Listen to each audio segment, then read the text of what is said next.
All right, we're back online. We'll give a chance for, got some people filing into the room here for our virtual attendees. Hang on with us just a minute. So where they thought they were going to get a nice technical presentation. Okay, so it'll be like, Are you going to speak later? Nope. I love the little TV down there. Yes.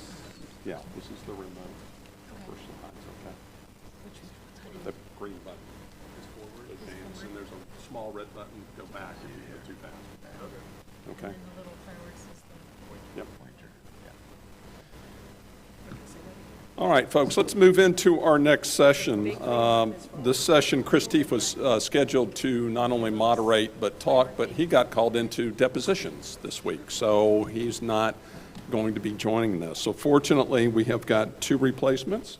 So Gary Rose with Sevenson is going to be our moderator, and then Tonya Chandler with BioLargo is going to pitch hit for Chris. So with that, I'm going to turn it right over to Gary and let him do the formal introductions with the presenters, and if there are, let's do this. I know we're going to hopefully have some more times at the end of this for questions, so I'll let you guys decide whether you want to do it after each individual presenter or you want to hold off and do it as a panel discussion. Your preference. And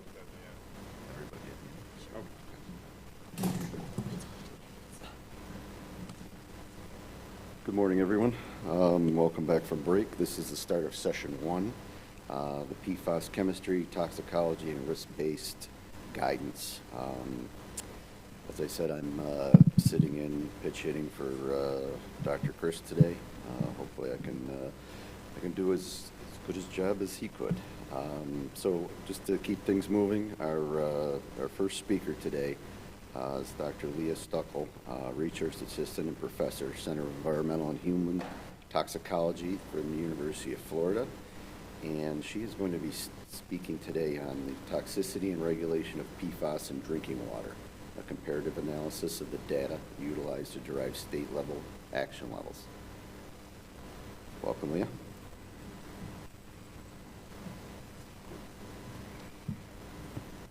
Thank you so much. I'm really excited to be here today.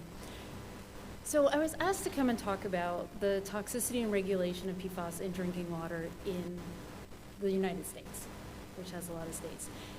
As you know, in 2016, the US EPA developed their first health advisory levels, HALs, for PFOA and PFOS, the two most commonly detected PFAS chemicals. But the US EPA decided not to regulate it using an MCO. And this caused a lot of states to try to develop their own values. So they had their own toxicologists at separate tables looking at the data and deriving these values based on differences in state laws, regulations, and rules. And what we ended up with was kind of a patchwork quilt of these toxicology values. To actually go into each of these numbers and how they were derived, I could talk for hours on them, but I have 20 minutes. So I'm gonna give you guys a 30,000-foot overview, and I do have my contact information at the end. If you would like to discuss any more of these further, how they were derived, I would definitely be happy to do that with you. So I love visuals, because visuals, to me, give me a quick overview of what's going on. And in the United States, 27 states currently have either regulations or advisories for PFAS chemicals. So a little more than half the states. The states that are in blue, or the darker color on this map, actually have regulations, which are enforceable. Those in green, including Florida, only have advisories. Now, how these advisories are used differ between the different states. They can be used as screening levels or notification levels. It just depends on the state rules and regulations, but they're just advisories in the green states. And of course, we don't just have one PFAS chemical, right? They're a mix of thousands of chemicals, and we have to figure out how to regulate them. So when the states looked at them, they also had to look at additivity, or do we add them together, their concentrations together, and consider the total concentration for toxicity? The states in orange, including Florida, decided to sum the concentrations of PFOA and PFOS. And all 5 of these states stated that they did this because that was the recommendation from US EPA in 2016 in their health advisory levels, to combine them together and add them because their toxicities were so similar. The states that are in purple, the darker color, decided they weren't going to do any additivity, that there wasn't enough information. And so each of the PFAS chemicals in those states are regulated individually. And finally, the states in the lighter bluish color, they sum PFAS, but they sum more than just PFOA and PFAS. The number of PFAS they sum ranges from 3 to 7 PFAS, and even states that may have the same number of sum, like if two states both sum 3 PFAS, they may be different PFAS congeners. So there's not a lot of continuity with how those are summed across those blue states.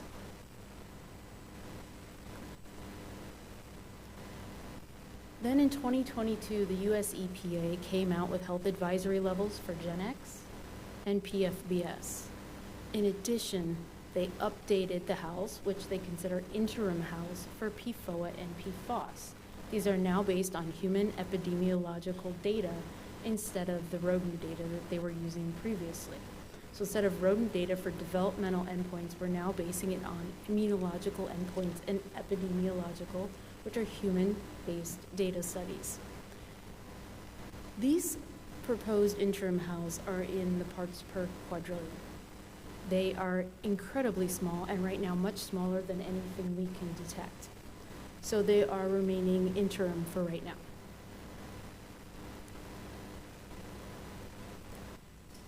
So what does that mean for the states and how we are going to find guidelines or advisories for these different chemicals? Well, just looking at those 4 congeners, and I know there's a lot more PFAS out there, but just looking at those 4 that the US EPA has developed HALs for: PFOA, PFAS, the PFBS, and Gen X. For PFOA, you can see the new US EPA number is way down there at the end. There's currently no state that has a guideline or a regulatory drinking water number that is at or below what the US EPA is proposing for PFOA. The ones on the far right, Alaska and Texas, have the largest values to date. And a lot of it with Texas is they do their risk assessment a little differently than the other states in the way they do uncertainty factors. They kind of combine their uncertainty and their toxicity together. So Texas does it a little differently, and that might be why they're coming up with a little different number. The next 5 states you see, Rhode Island, New Mexico, Maine, Florida, and Colorado, that's at the 70 parts per trillion. That is the 2016 health advisory level. That is what the US EPA had previously proposed. So you can see there's been a large drop in value for PFOA. And we see something similar with PFAS. Again, the same 2 states, Texas and Alaska, have the largest numbers. 5 states, including Florida, are using the 2016 health advisory level of 70 parts per trillion. And even all the way down to all the 27 states that have these values, the US EPA proposed interim HAL is the lowest value.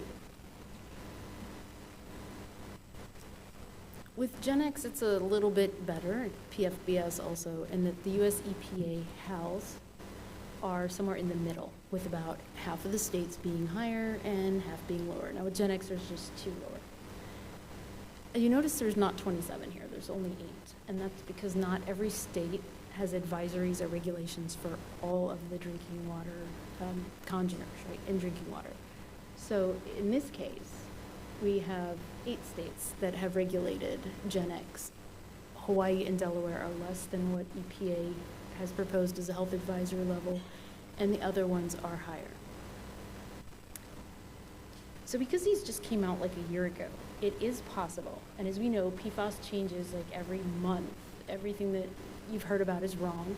So it's very possible that Wisconsin and Michigan may be revising their numbers, because now that there is a health advisory by EPA, they might relook at it and say, well, maybe there's some information we didn't look at the first time that we need to reevaluate. So you might see some of these numbers moving around soon. The next is PFBS, and the reason I have 2 different charts here is if you look at the top left chart, you can see that Colorado, Maine, and Wisconsin have regulatory values for PFBS that are like 100 times greater than the rest of the state. So when they looked at the toxicity data and when they derived their numbers, they came up with very different numbers than the rest of the states. So on the second graph, just so we could see the rest of those numbers, I took out those top 3 bars and just looked at the very bottom, the 0 to 50, 0 to 40 range, so that you could see a little better what those numbers are. And US EPA, HAL for PFBS, again, falls somewhere in the middle, and you have a lot of the states that are still below then. Again, Colorado, Maine, and Wisconsin might be relooking at those numbers because they are so much higher than what US EPA has now proposed as a health advisory level. We might be seeing those moved in those states. So now the big question is, why are they so different? We're having values that are over 100 times different that are supposed to be health protective.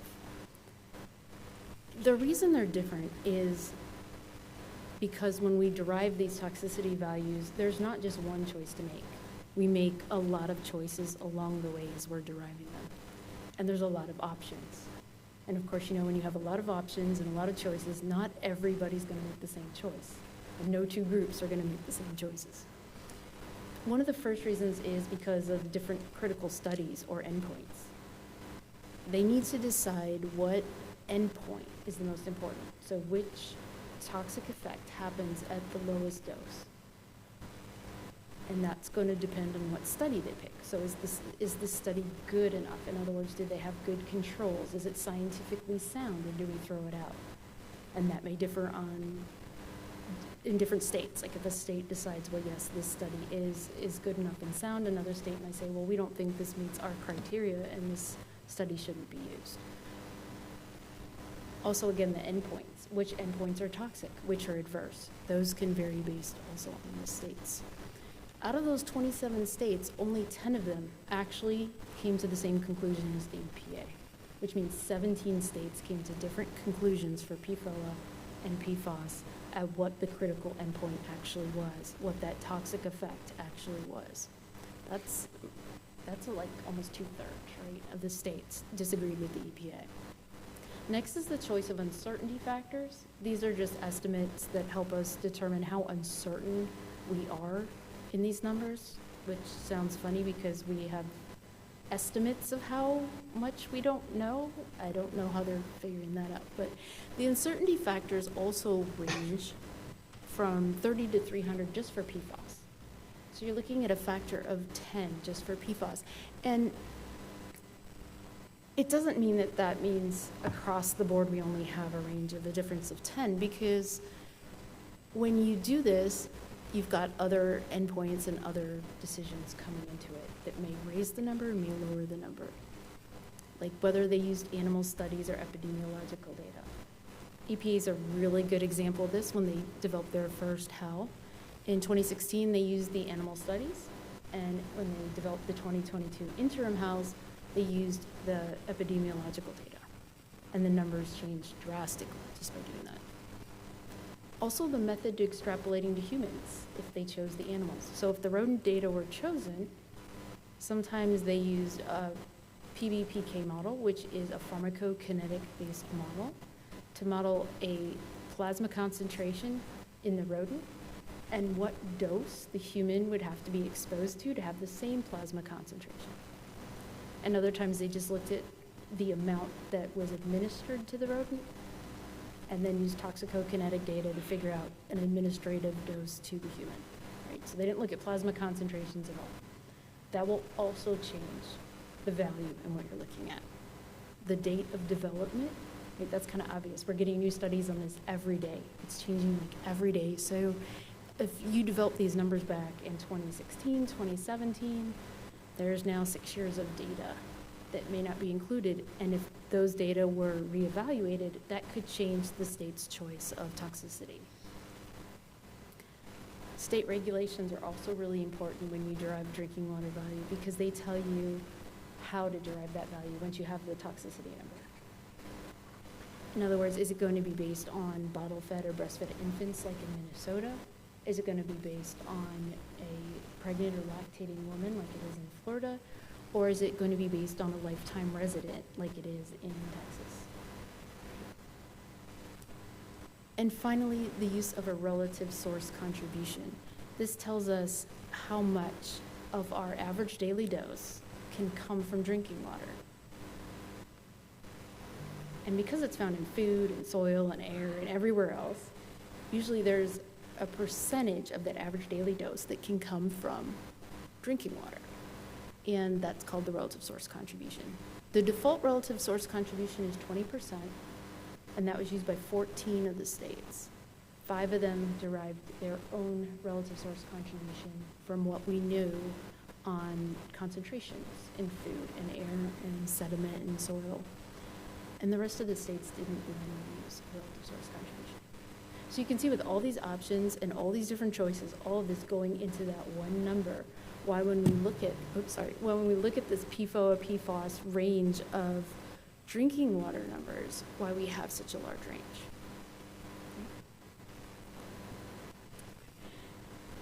And I thought I would just show examples of the critical study, critical endpoints for PFOA, PFAS, because they are our most popular congeners out there.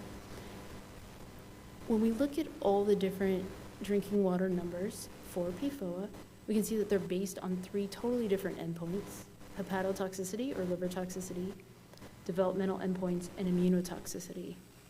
But even within these endpoints, the study that states chose to derive that toxicity value, the one that they thought best represented the toxicity and had the lowest dose, differed among the states. In some cases, like for developmental, 4 different studies were used by the states. And that's definitely going to change our end value. Similar with PFAS, 3 different endpoints were used, a little bit less because for neurotoxicity and developmental toxicity, we just have 1 study, but for immunotoxicity, they did use 2 different studies. If you notice, they're by the same author, 2 years apart. So we're looking at basically reevaluation of a similar data set. Okay, so a reevaluation can even change our toxicity values, which will change our drinking water numbers. All right. So where is all this going to go? None of the states are currently using the US EPA interim HALs for PFOA and PFAS. They're sticking with the numbers that they have.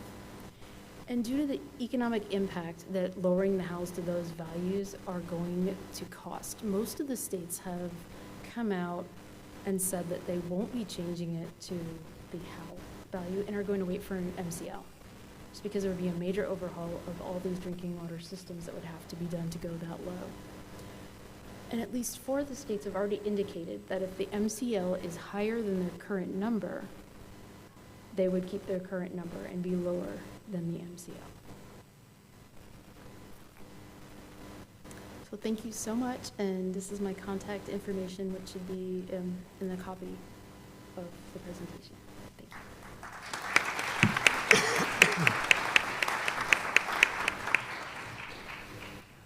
Thank you, Leah.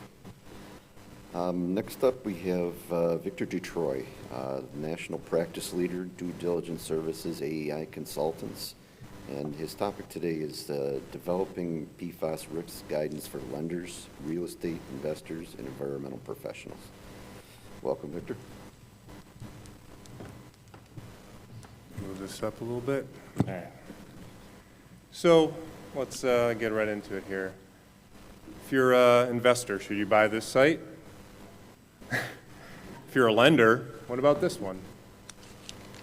If you're an insurance company, or insurer, what about this one? It's just the condos. There's another condo unit in the same building. Should we insure that one also? Should I have a PFAS form at this site? Well, that one, yes. But the other ones, let's talk about it. So here's the problem. There's so many different types of sites that we have to deal with. And there's so much noise. So how do we filter out the noise and figure out what's real risk and what's perceived risk? So here's a solution. Let's start with facts, and then you take those facts and you assess the risk.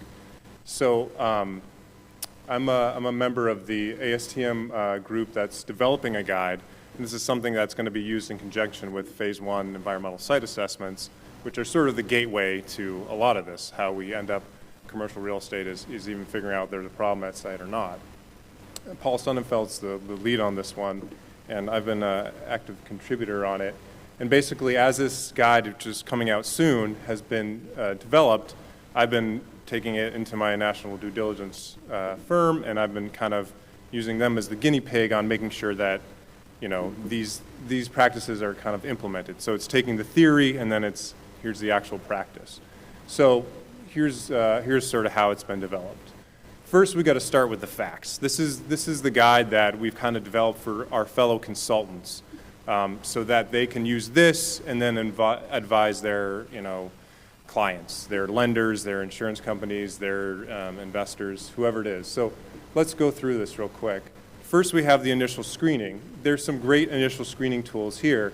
First, we have the EPA dropped their analytic tools earlier this year, and then states have their own screening levels, and then we have this SIC NICS code review. So this is the EPA analytic tools. All these things here at the top, this is an integrated map of all these massive data sets that they've just mushed together. So this is a good starting point. See how many, you know, if you got a red flag at your site. And this data is derived from, they've sort of divided into these 4 quadrants. This one is sort of the 2 that we'd want to focus on when you're kind of screening at this site to see if you have, you know, what the kind of risk you have is, you know, obviously we have known sites with contamination, all right? The real crux of the issue, and I think the pain point, is going to be this little handler data area. You have sites that are potentially even handle PFAS. We don't even know if they use PFAS, to sites that we're discharging into waterways. So that's going to be, and then obviously, you know, we want to know if there's soil or groundwater data at a site. But the pain point is going to be that handler data one.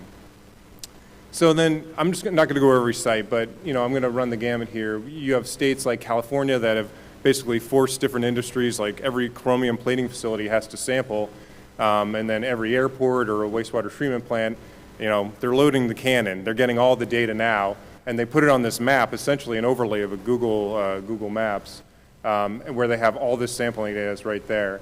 The state of Maine is the only state I know that has a robust biosolids map, where essentially it will show you, you know, if they've ever spread biosolids at a site. They've gone through all these old records and they've mapped it out. It's the only state I know that's that far ahead on the biosolids mapping. And then you got states like Florida that they're in the game. They're not quite as robust as some of the other states, but at least they've started. And I think this has been touched on earlier. So then next we have to go over our NAICS code. So this approach is essentially developed because, you know, PFAS are a ghost as far as regulatory records. We have to kind of guess at when they were used because they weren't regulated. We don't have records saying, hey, you had PFAS here in the 80s. No. This stuff was highly, you know, tend to be proprietary. So, you know, what Jersey started with the EPA in 2019, they came up with this list of said, hey, if you're in this industry sector, you use these NAICS codes, and this is just a snippet of the list, then you likely used PFAS. So then you know, all right, red flag, we got to dig a little bit deeper. There was a 2022 paper that came out. It was a really interesting approach. They said, all right, well, we got our own list of NAICS codes, and we're going to map them on the map. And you can plug it in. You can find any of these sites on the map. So they had this number, 57,000 sites they found. 50,000 of those are just industrial sites, just generic industrial sites. The other 7,000 are airports and, you know, wastewater treatment plants, the ones that we all know of. So a large majority are sites that, you know, people might be buying, and they're not totally aware that, hey, we should have been looking a little bit closer. And then a little bit later, EPA said, hold our PFAS-filled beer because we're going to map out these sites too. And guess what? We got over 150,000. So it's a lot bigger. And then, well, we said at the ASTM, hold our PFAS-filled margarita because we have even more that are coming out in the guide. And this list, honestly, just continues to grow. So the next step is the historical and agency research. So most of these are going to be done in conjunction with a phase 1 environmental site assessment. And the goal here is to obviously figure out current and past uses of potential PFAS. I'm sure everyone here has seen some form of this type of figure. Something that's interesting here, the commercial car washes and commercial laundries, not coin-operated laundries, but states like California are now kind of sniffing around commercial laundromats. and seeing, if you have large wastewater discharges, that's going to be a hint that, you might have an issue that you got to look closer at. So, phase one, these are the standard historical sources. You have to look at them, but in sort of a different prism that we would have normally before all this. For instance, here's some aerial photographs. We have, a large industrial facility. That's going to be a hint, oh, geez, what were they doing? What were they manufacturing? This one is the Chemours facility in North Carolina, and there's Cape Fear River, so obviously this is an extreme example. But then, biosolids spreading from agriculture, fire training areas, these are things that maybe don't show up on certain databases, but then when you go through your historical review, they'll pop up. In your city directory research, you might find evidence of a plating facility or a printing facility on your Sanborn map. And if you're looking at, historic topographic maps, you might be seeing evidence of a strip mine, which, they would have been using PFAS as well. So then you have to go through your agency records, and you want to look for. I'll go through in detail really the ones that are the most important, but just high level, you're going to be looking for any hazardous waste use, any records of that could give you a hint, because they're not going to explicitly say PFAS, but here's an example. We know there's wastewater treatment sludge here, and they have chromium contaminated debris. So we know this is a chromium plating facility. So it's not going to say, hey, this site's a PFAS risk. But when you go through the records and you see something like that, all right, we might have an issue here. We got to dig a little deeper. And then obviously you want to keep your eye out for any issues did they have a fire that was large enough that would have required AFFF, or is this just a building fire? They would have used, water to put it out. And then beyond the standard historical sources, we have to look at things like newspaper archives or additional historical review. When you get red flags from the initial research, then you're like, okay, I got to dive deeper. I got to do something like this. I got to look at the newspaper archive. So here's an example. We saw, listing for a carpet plant. Okay, well, geez, what did they do? Well, you look through this article. It turned out, they just invested all this new money for their new Teflon, Scotch Guard coating area. And then here's a site that was injection molding. Here's a tannery that had an issue with their they went, quote, they were going septic when their septic lagoons were overflowing. So, those are great resources. And then the big thing with agency research is you want to look for the discharge permits, because, if a regulator comes knocking, this is going to be the clearest key to linking your site to being a potential source. So first, we have air emissions. So here's an example of, in California, they have air permits. If you have a chromium plating facility, you're going to have an air emission permit for that. In Florida, we had a site where they had a permit to spread their biosolids. Basically, it was a private company that would pump septic tanks, and then they leased out a field, and we're spreading their biosolids there. And then, obviously, wastewater discharges. This was a site, not Orange County, California, but not Florida, Orange County, California, where it was a chromium plating facility. And they were discharging waste since the 80s. So that's going to be an easy one for a regulator to come after. In California, have been coming after chromium plating facilities, several other facilities as well. And then sampling data. Obviously, this might not be quite as common, but you'll see some places have required it for certain facilities. Okay, so then next we have to go to the actual site inspection. So maybe your site has kind of flown under the radar a little bit. Maybe there's an issue there. Sometimes the documents you get on a property when you actually go there are going to be better than the agency has. Sometimes agencies purge their records. They maybe don't have, they've misfiled things. Okay, with the safety data sheets, you're not going to always get something as clear-cut as this. But you might see a perfluoral, polyfluoral. If you see a proprietary mixture in there, that might be keying you up to, okay, there is potential PFAS in these mixtures. The SPC plan, the reason I put that up is if you have large petroleum storage, you might have to have AFFF, systems in there to manage that. So that could be a key for you. Obviously, we went over to the environmental discharge permits, and then manifests. Agencies don't always have the greatest manifests, but on site they'll have them. And then, here's an example here. If you see they have chromium waste from a plating facility, I keep going to that one. That, okay, they probably do have, PFAS depending on time frame of use.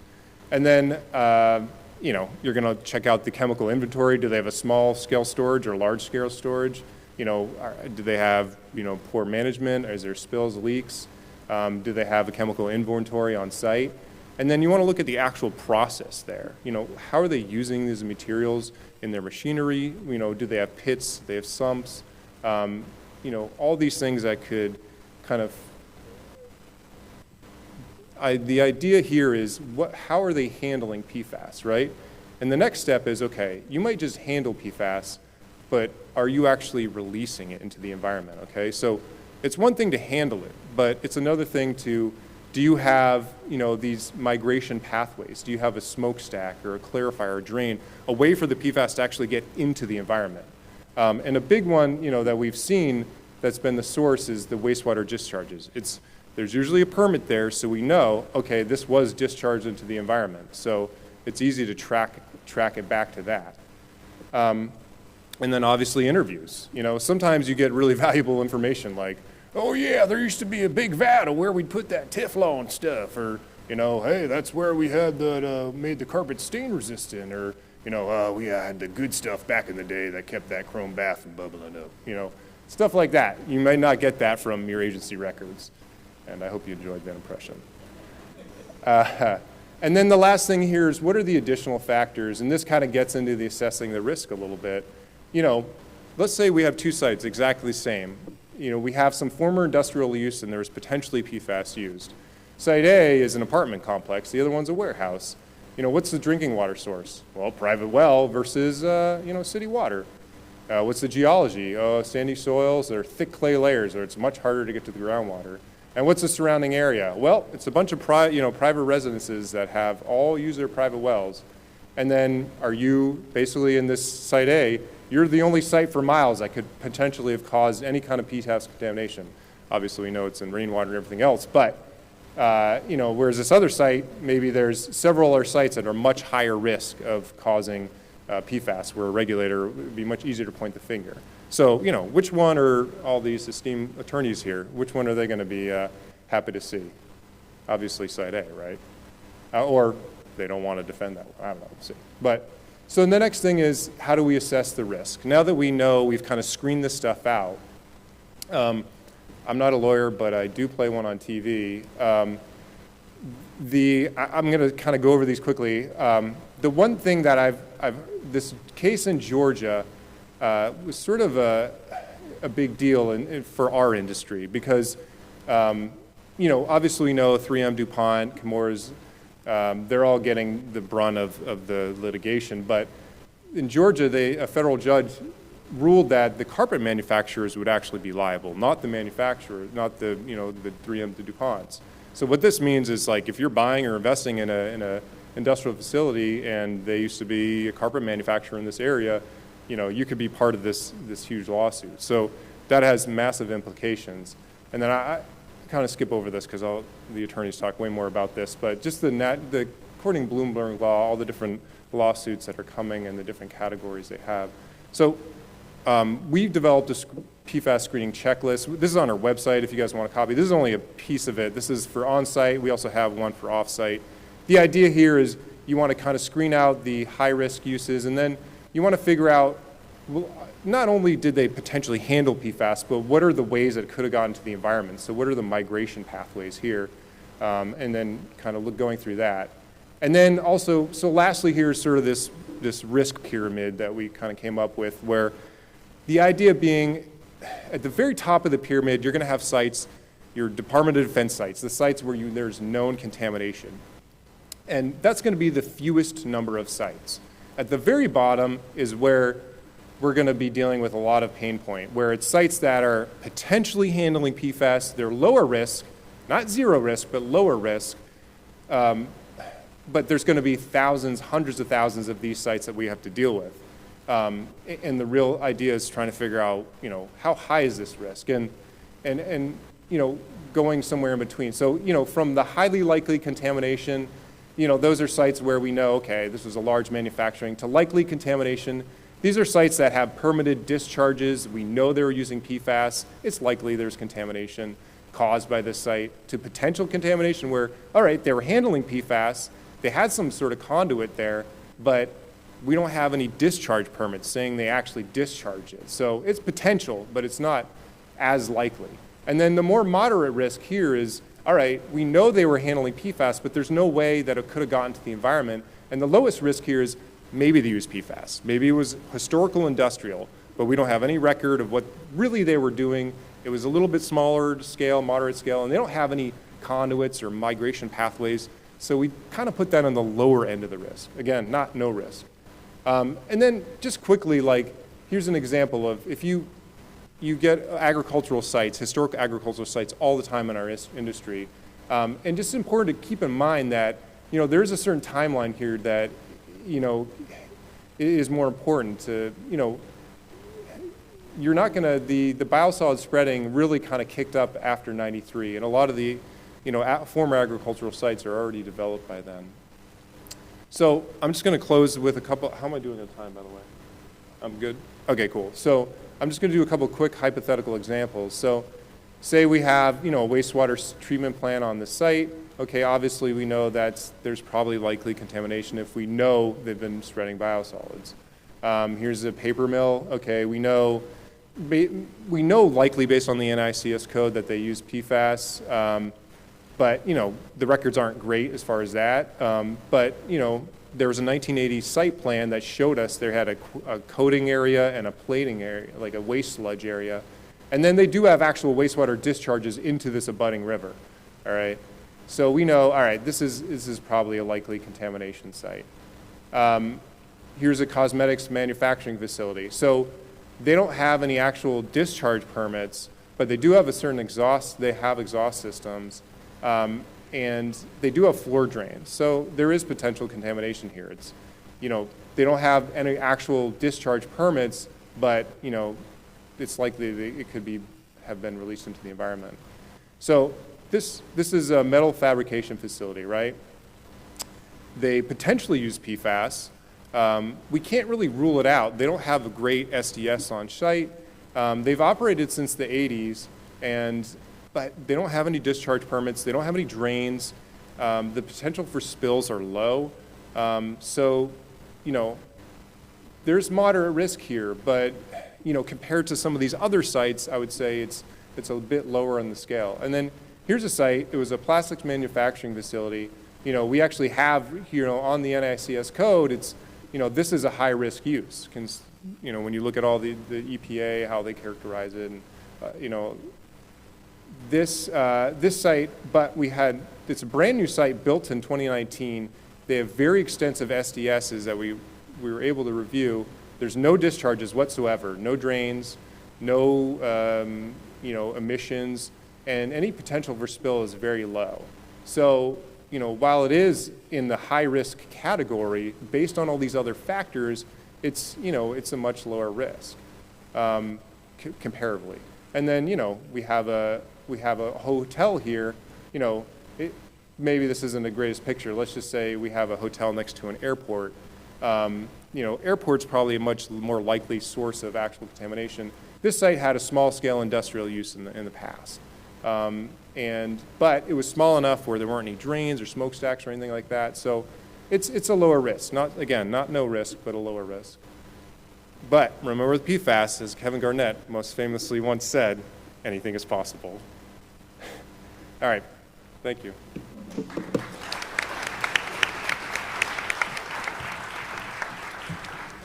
Well, thank you, Victor. Our next speaker is Tonya Chandler. She's Director of Commercialization, Strategic Marketing, and BD for BioLargo, Inc. Her topic today is Beyond the Chemistry, the Commercial Impact of PFAS.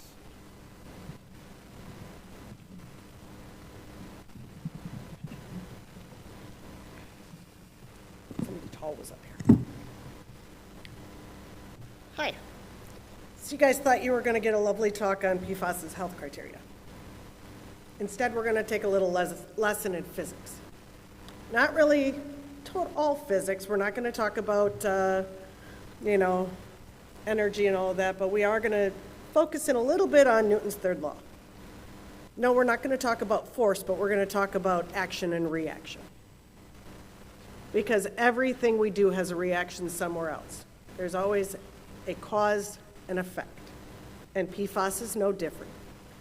Now, I wake up in the morning, and the first thing I do is I grab my coffee, and it's as part of my job, I sit down at my computer, and I look at everything that's happened in the PFAS world, because I am the global leader for PFAS in our company. That has given me a really great outlook on the cause and effect of what we're doing with PFAS. Because when we talk about this, we talk about all of the different impacts of PFAS. It's not just what are we doing in drinking water, what are we doing in wastewater. There is an impact at a regulatory level, there's an impact at a formulation level for manufacturers. The manufacturing process itself is impacted. There is a marketing impact. And you go, what? And we'll talk about that. And then there's always a consumer impact. And unfortunately, that consumer impact is usually coming at the greatest cost. So when we talk about the regulatory impact, where and what products can be sold, we're going to talk about the raw materials and the changes, because people don't realize that PFAS aren't just Scotchgard and Teflon. PFAS make up a good portion of our emulsifiers and our suspension agents. So what you're going to see is, and you're starting to see already, is things like fabric softener, where it used to be that you took your fabric softener and you put it in a cup, and some people actually put a little water in with it, and it mixed nicely, and you put it in the center of your machine.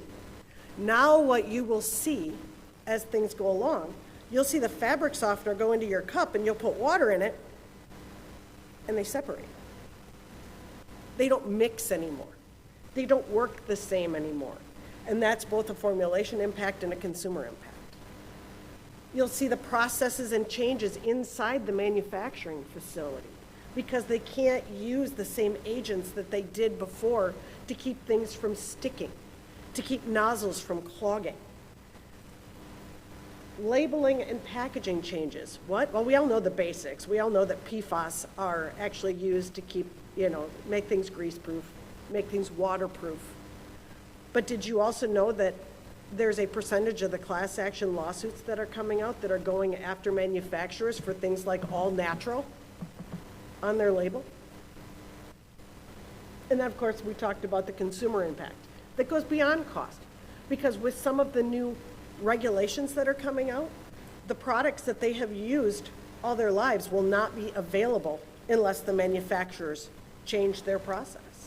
Because states like California and Colorado and Minnesota have said, you can't sell personal products in the state that contained intentionally added PFAS. Well, for women, guess what? That's all your waterproof eyeliners. That's all your waterproof mascaras. That's all of our sunscreens that are waterproof. That comes from PFAS products. So who's affected? Well, the short answer is everyone's affected. It affects the farmers, the manufacturers, the transportation companies, the retailers, the consumers, and it affects our economy because it's all circular. So if all natural on a label is challenged, your organic farmers are affected. And they're not intentionally adding the PFAS, but it's in the rain that's watering their crops. Crops are uptaking it, so then it goes in. They did a study from the EPA, and they tested food. And they tested everything from fish to beef to chicken to a piece of chocolate cake. Frosted chocolate cake had the highest level of PFAS on all of the foods that they tested. Why? Because eggs contained it from the chickens, wheat contained it, so the flour contained it, milk contained it, cocoa beans contained it, and it bioaccumulates. It's not just in our body that it bioaccumulates, it's in everything.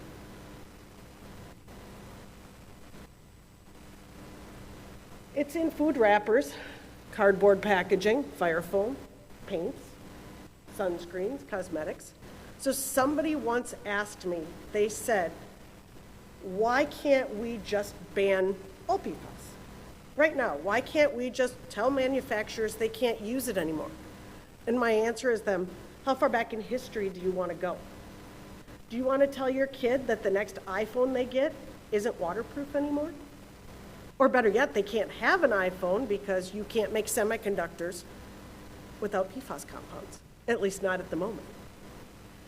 Do you want to go back to the time where you reapply your sunscreen constantly, or better yet, have no sunscreen?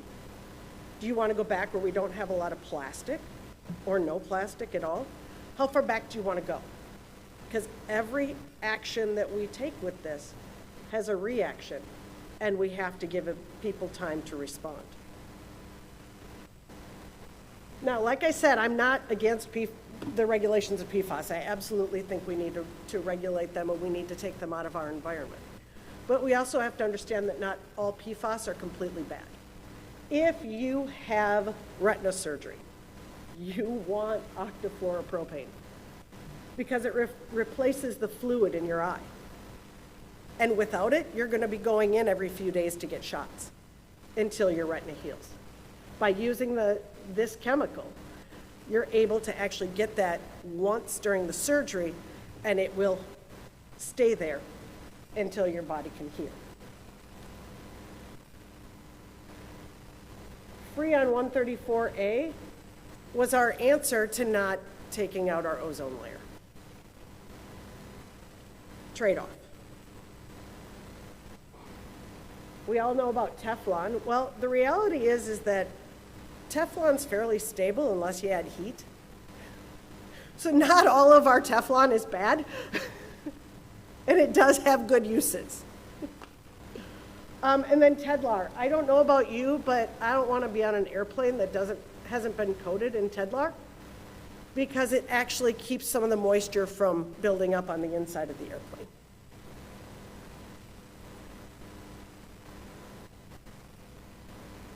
But we've identified the most common.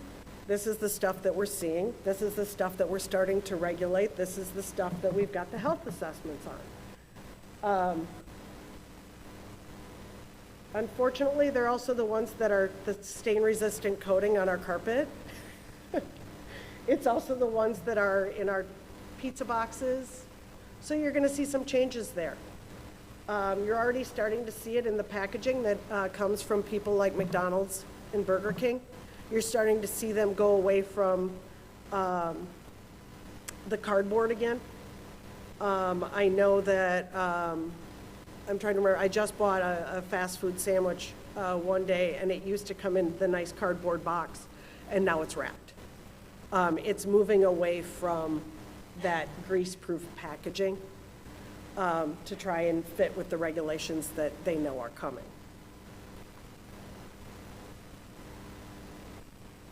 So when you talk about regulations by state and consumer products, you have to break it down into textiles, personal products, you have to break it down in food packaging, because all of those are different.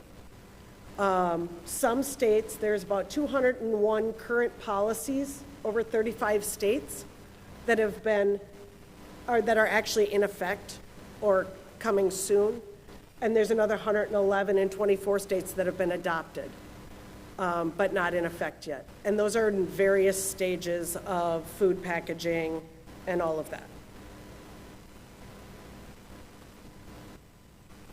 We know that the substances migrate into food that you eat. The food package manufacturers know. However, I kind of like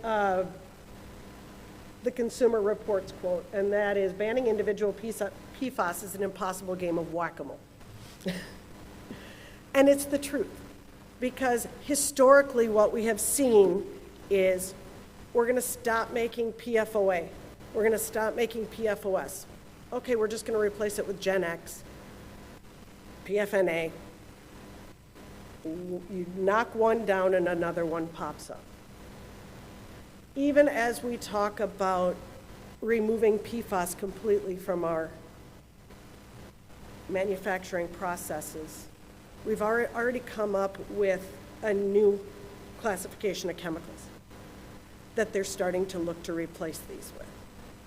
And some of the studies that have come out on these chemicals already are proving that they're as bad or worse than PFAS.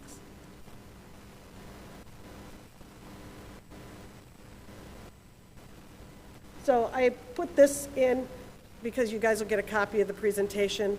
I'm not going to go through it all. This is actually a list of some of the consumer rules that are coming into effect. But really what it boils down to is 11 states have enacted to phase out PFAS in food packaging. 5 states have adopted textile actions. Some have gone as far as the indoor and outdoor furniture. This says Colorado. California has also done this. California phased it out in children's products. What they found when they did a test is that most of the school uniforms that they tested contained PFAS. So they immediately put a ban on PFAS in textiles to phase it out of children's school uniforms. Vermont did tests on ski wax and found out that it was one of the major components in ski wax. So now those formulations have had to change. So all of you skiers out there, when your formulations start to change and it doesn't seem like your ski wax is working well, that's why. But what this really brings into effect, or what this really brings to light, is how are the products going to change that we are used to using?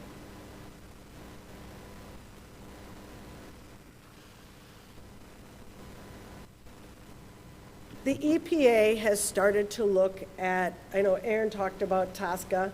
There's also TRI, which is the Toxic Release Inventory. And when they first did a call for information on manufactured products that contain PFAS, they didn't get the data back that they thought. Actually, they got very little data back. So they really started to look and investigate why that was. And it was that people were using the de minimis rule. People were trying to say that the amount of PFAS in their product was less than 1% of what was in that product. So they knew that they had to start looking at how to close that loophole. So in 2022, they actually announced the intent to close that loophole, to not allow that de minimis exemption anymore, partly so that we can keep track of not only our products in the US, but we can keep track of what's coming into the US.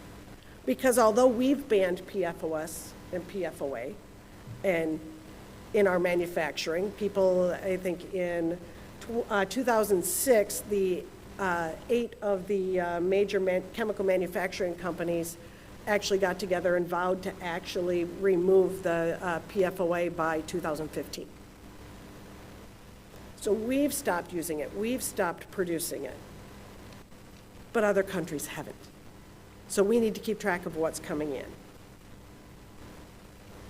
And I could talk I could go on for another hour about the federal regulations, but we're just going to talk about the fact that the EPA estimates that the compliance cost will be up to $876 million, about $1.8 million for each manufacturer, about $224,000 for each article imported. It's a lot. So there's your impact. But let's talk about the manufacturing impact and things that people don't realize have PFAS in them. Low-density polyethylene bags. You didn't really think that, they don't really have PFAS in them, but what they do have is PFAS in the manufacturing process. Blown bottles. PFAS keeps the plastic soft, yes, but it's also used to unclog the nozzles. Guitars have it in their strings. That's what their strings are coated in. Toilet paper, who wants to give up that? Anyone? It's used in the manufacturing process. And semiconductors, you can't make very well without them. Most of the PFAS are used for anti-slip agents and anti-clogging agents in the manufacturing process. All of these also impact the manufacturers. All of them. Formulation changes, we talked about that. And basically, the new eligibility standard for PFAS-free states that you're not going to intentionally add PFAS. That's important. Intentionally add.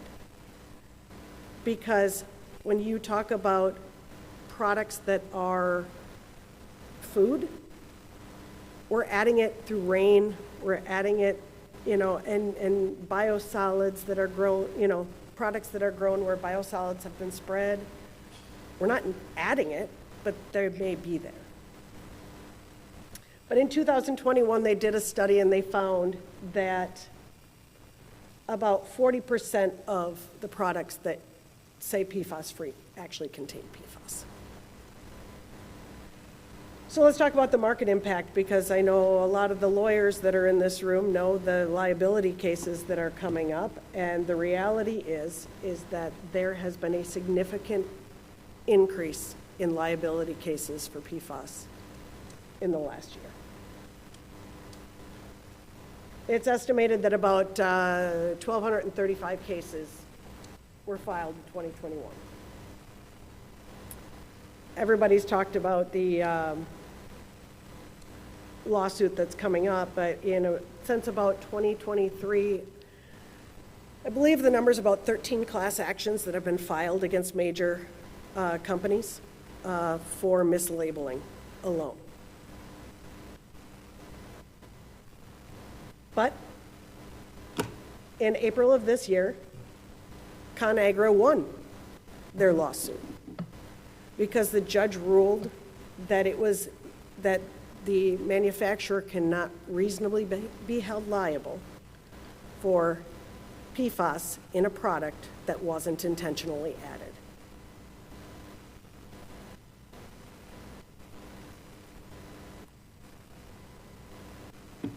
Burger King, McDonald's, Burt's Bees, Capri Sun, Dr. Pepper, CoverGirl have all had lawsuits filed against them for labeling. Somebody tested the kiwi strawberry Capri Sun because it lists all natural on the label, and it was found to have an extractable amount of PFAS in it. Some people blame the water, some people blame the fruit, but they have a lawsuit against them. Burt's Bees, same way.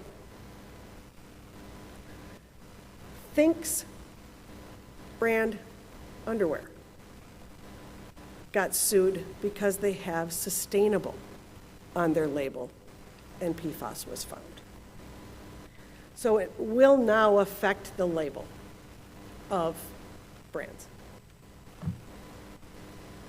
But let's talk about the consumer impact, because the biggest cost in all of this is the consumer impact, is the cost outside of environmental. So we know that, and I believe these numbers are way low, that it's estimated between 700 and 800 million for Superfund CERCLA cleanup. DOD is expecting that about 355.8 million to investigate and 379 million to clean up. And the drinking water nationwide is expected to be about 400 billion.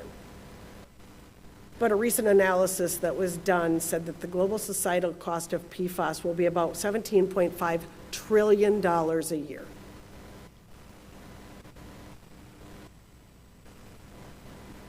Single cost is about the single biggest question outside of the environmental impact of this.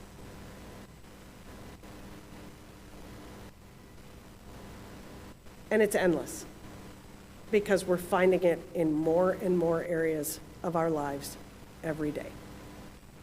So the hidden costs are everywhere. this is me. You guys will get this. And I'd be happy to talk more with anybody while we're here. Thank you.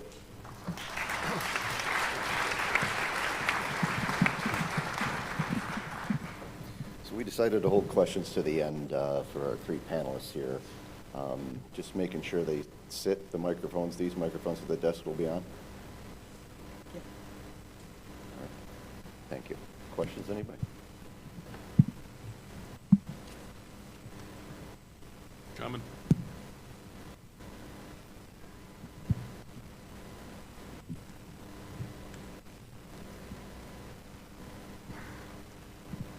Yes, hi, thank you for the presentations.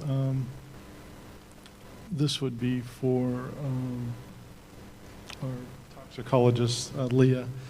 Are there any toxicological studies out there right now on intaking PFAS through air emissions?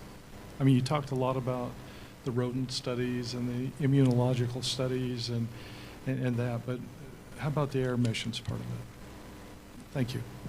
There's not a lot right now on air emissions, so I know that that's something that they want to look at is what inhalation is going to do and if there's different systemic toxicity or even local toxicity. Right now there's not a lot on inhalation because it's not the primary route where we're getting the exposure.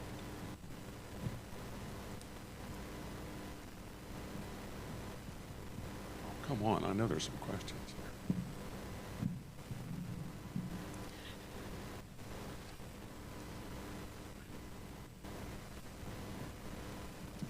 Thank you for the talks. Victor, a good part of our environmental management is recycling. To me, it looks like a recycling facility might have a tremendous risk. Is that your sort of interpretation? Just a general recycling, like yeah, I mean, I guess it depends. I'd have to, it's case by case basis, but you talking about biosolids recycling or just general? MSW, that the city might have a recycling center, picks up our recycling from our household, takes it to their facility, a MRF. Yeah, there's definitely risk there. I mean, I guess I'd have to put it through the meat grinder to see where it goes on that pyramid, but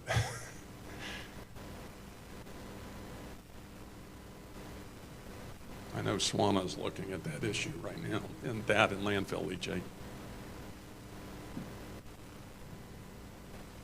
Question?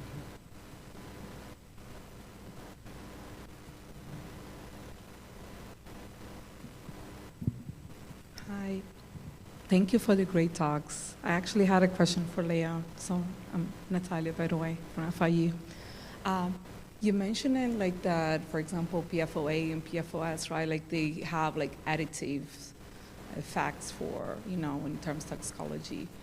Do you know if there are some of the PFAS that might actually exhibit like synergic effects as well, or mostly just additives? So we don't really know that right now. Right now they're just assuming additivity. There's not even a lot of good studies on that. So I think for liver toxicity, we've seen additivity, but that's not the most sensitive endpoint. Even in 2016, they were looking at developmental and now looking at immunological. So just because they're additive for liver, does that mean they're additive for the other endpoints? And we don't know.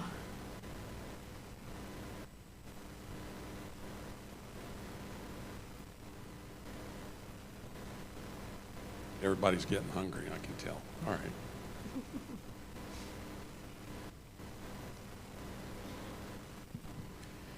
Well, I guess, Leah, you're the popular one here. So, I want to place this, I've been fascinated by the toxicity aspect of these studies. I've sat in other talks on it as well. Hearing what you're saying, I wanted to kind of place that in the context if I placed it with another, like TCE. We talk about how we had all these options for selection for endpoints and that, and it sounds like it was the lack of an EPA decision early on that created that quilt work, as you said, for all the states to get into these different endpoints. would you say, I mean, to compare it to other standards, how other standards were set through toxicology, if you had to compare and contrast that process of PFAS to something like a TCE, you know, what would you say were the main elements that caused that great variability that we see? Is it simply that there was just multiple decision makers, or was it something else? I really think it was multiple decision makers, because I know the epidemiological studies were around in 2016, and they were initially dismissed. Like, we can't use these. But then they reanalyzed them, and they showed that their data had significant correlation between the PFAS concentrations. And even though there was multiple PFAS exposure, you could pull out certain PFAS for it. And there's still other groups that will say that's not really what we're seeing. And we'd rather see an animal study that's controlled. We're giving them just one PFAS. And so I really think it's the fact that we have so many groups around the country with their own education and their own decision making. And unfortunately didn't have like strong leadership, at least in the beginning. So then maybe a quick follow-up on that is you know, if you took something like TCE and you ran that through different endpoints, would you see convergence on a singular concentration for different endpoints for something like a, you know, like a TCE? If you took different endpoints from TCE, Yes. you would get different values. Okay. So you Yeah. Okay. Okay.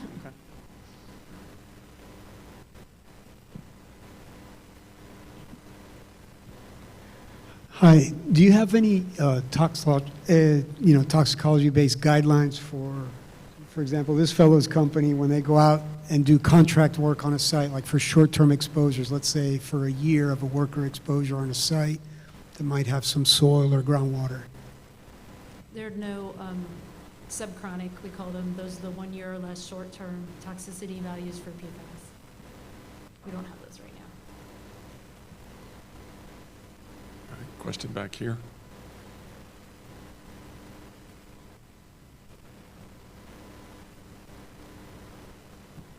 Hi, I still have a question for Leah. Sorry for that. In your opinion, can we consider a reference value for PFAS, for all PFAS or for multiple PFAS, in a class approach or even in a toxic equivalence strategy? I'm sorry, can you repeat that? Toxic equivalence strategy. Sorry for my accent. Oh, the toxic equivalence approach. Yeah, no, I'm sorry. I do believe that they are thinking about that, and I know that the EPA did release a document on additivity of PFAS chemicals, but again, that's based on the liver endpoint. So right now, I don't think that we could do a toxic equivalent approach, because one of the requirements for that is that it has the same mechanism of action. And we're not sure how these PFAS are working and what they're doing. So to say that they have the same mechanism and they can be toxic, have a toxic equivalence, it's kind of putting the cart before the horse there.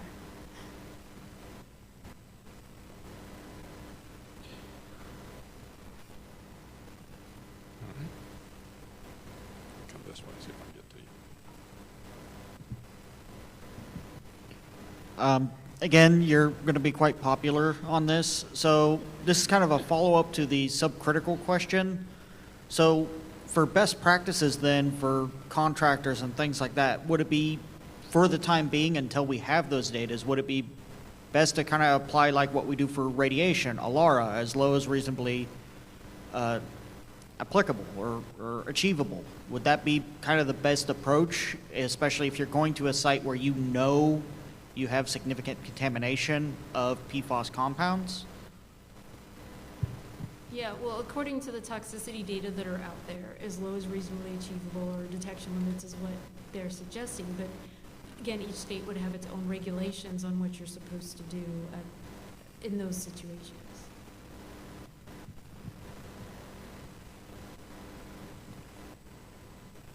Tonya, I'm going to ask you a question real quick here, because one of those slides was a little bit mind-boggling to me.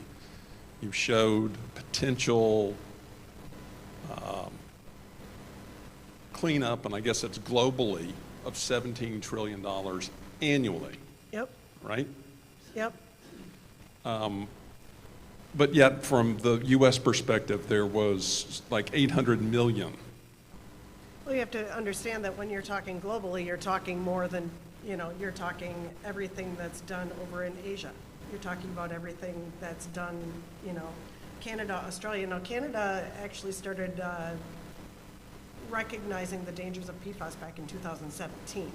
So they added it to their CEPA list in 2017, and as of 2022, they banned it in bringing anything with consumer products or like any of the photography products that contained not only PFOS and PFOA, but also some other PFAS even into the country. So, but when you start talking about cleanup efforts and you talk about annual, you're talking across the board. So you're talking about what's it going to take on the manufacturing, and consumer side, but also the drinking water, the wastewater, and in some ways, Europe is actually moving faster than we are. They started later, but they're moving faster than we are in the regulations. Sorry, Leah, but I'm going to come back to you. And I appreciate the questions with regard to construction worker safety. That's a primary concern for me as a construction engineer. So, do we put our people out there on these sites with PPE protections and, what level of protections and things like that? We really need to figure that out. But my question is this, because it's going back to the state EPAs and their level of regulation.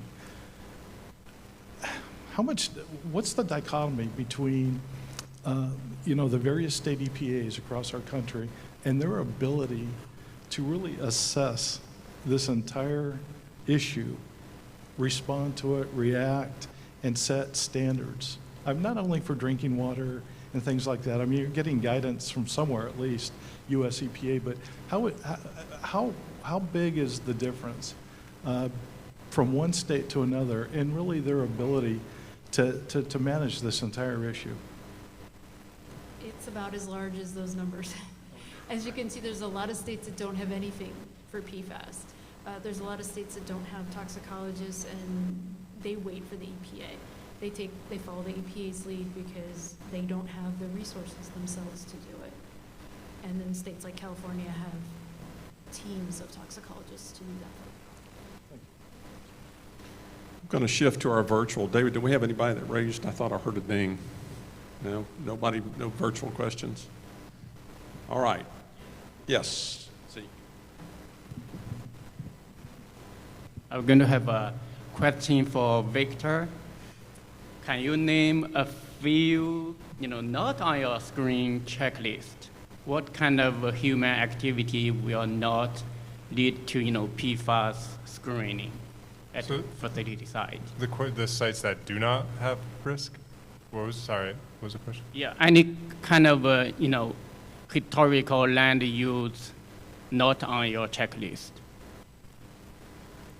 What are like sites dry that are cleaning, we know it had PFAS. Car wash or Christmas tree, what kind of facility or historical land use you think is not going to have PFAS impact? I don't know. It's a good question. Any facility, any, industrial activity or commercial activity. We should put it on the list. I guess the main point of what what I was trying to drive at is that, obviously there's the main risk are sites that we initially screen out, but just because you have some risk doesn't have to be prohibitive. But the Shark Tank was talked about yesterday. Doesn't mean we can't have transactions on these sites just because there is some risk there. And the idea being that there's so much data coming in that's going to put so many more sites in the bucket of having some risk. You have to screen it out, and the idea of the risk pyramid, I know it's kind of a corny little graphic, but the idea being that if you're kind of lower on that scale, it's less likely that a regulator is going to come after you. It's less likely that maybe a third party come after you. Obviously can't rule that out, but there's going to be some risk. Any commercial industrial transaction, there's some risk there, right? if you handle hazardous substances, there's some risk. But if you can bring it down to a point where people feel comfortable with it, and the big thing is lenders feel comfortable with it, because I think we deal with a lot of lenders who say, all right, well, the Goldstein Kite, they came up with the example, we don't have $800 million, so they're not going to sue us, they're going to sue DuPont. But if we're one of the 5 biggest lenders in the world, and we have to take title to this property that currently, they wouldn't have sued them before, but now those pockets got much bigger and much deeper, then the lenders are freaked out. So then, is this going to grind, commercial real estate to a halt because lenders are way too freaked out of the liability?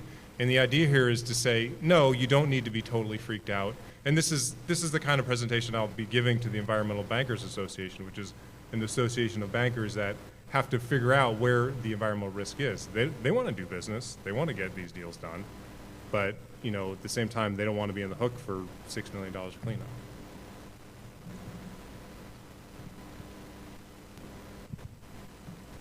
Hang on, Rob, we're going to get to you. I lose about 10 pounds after one of these conferences. Thank you to the panelists again. This question is for Victor. Follow up on Zeke's question. You presented the risk pyramid and, the sites that have known PFAS usage, known PFAS contamination to the handlers down at the bottom.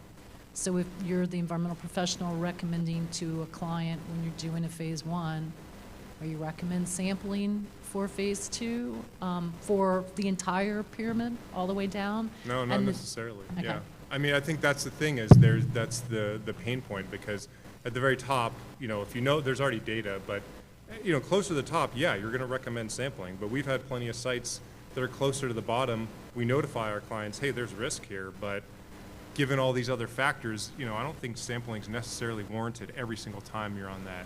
And that's why it's case by case, whatever. So I think, when you're going to recommend sampling is going to definitely depend, but not always if you're on that pyramid. And a follow-up question on that. When you recommend sampling, one of the previous panelists said that the analysis was taking, I wrote it down somewhere, like 12 to 14 weeks, 12 to 16 weeks. Help me out here, Bill. How does that work with the transactional time? Not well, because people are like, I want to get this deal done. That was a good answer. Yeah, like I have one now, they're like, we're trying to close this in 3 weeks. Like you tell me, and so you have to use creative ways. And we were able to kind of strong arm and get a lab to do it for us. And I think 4 or 5 weeks. But then you got to work off, like we had to do, it was a biosolid spreading site, and we had to get a hand auger out there instead. And then we had to basically just take some creative approaches to get it done quicker. And then just do verbal results instead of the actual report, right away, things like that. But yeah, no, that's a huge problem. Like people want to get deals done, and if you tell them, hey, this isn't technically a rec because, it's not designated as hazardous substance, but we are recommending sampling, people are like, what are you talking about? Like, get out of here. Like, technically it's non-scope, so it doesn't have to be in a phase 1, but most lenders are developing policies where your major lender is going to want to see this. They're not going to accept smaller community banks might not know about it, so you might be able to slip it through them, but most lenders that kind of know what's going on, they're gonna want you to talk about it and figure it out.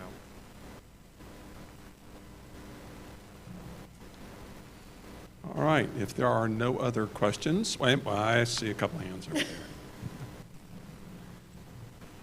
We still have time.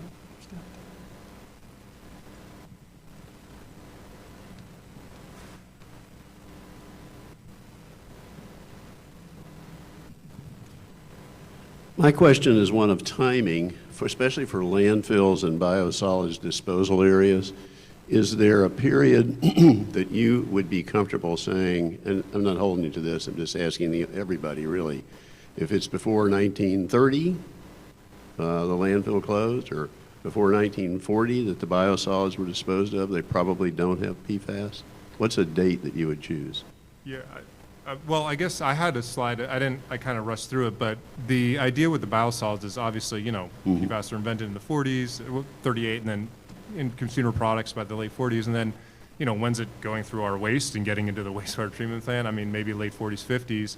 But, they've been using biosolids beneficially since, 20s or so. But There are a series of legislation that happened where, essentially they didn't want us dumping it into the ocean in the 70s. They said that's no bueno. So then they kind of had all these different amendments that came out, and by, I'd say, like 80s, it starts kicking up, and I think EPA had a great graph where they showed the use of biosolids, and it really kind of hit its peak by 93 when the 503 rule came out, where you're going to see, so I guess the short answer is, yeah, I think if you have a site from a landfill from the 30s, I don't think you're going to really see it.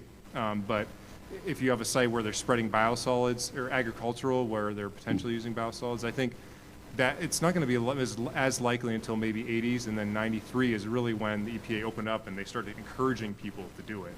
Well, I think that's helpful. That's Yeah. helpful. Yeah.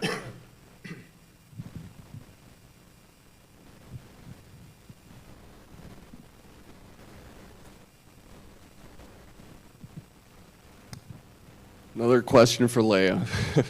Regarding the MCLs being proposed by the EPA, in your opinion, is there enough correlation right now to propose those MCLs, or should there be a delay while there's more data gathered?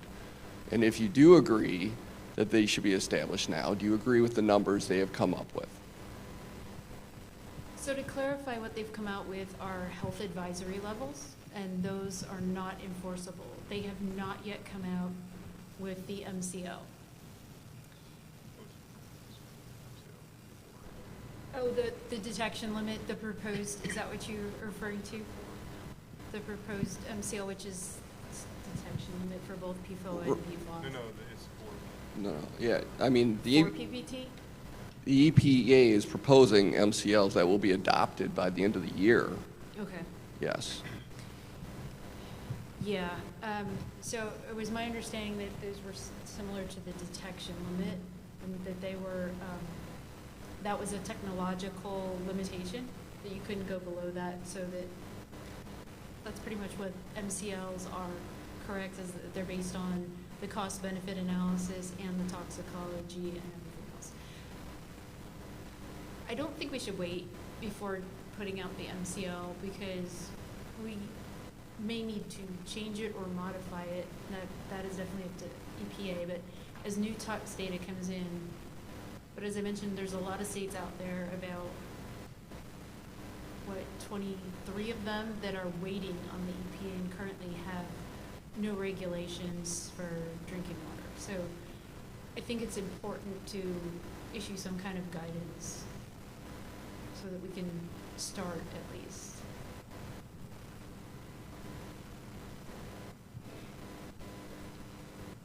All right, folks, I'm going to ask this, if we could thank our panelists.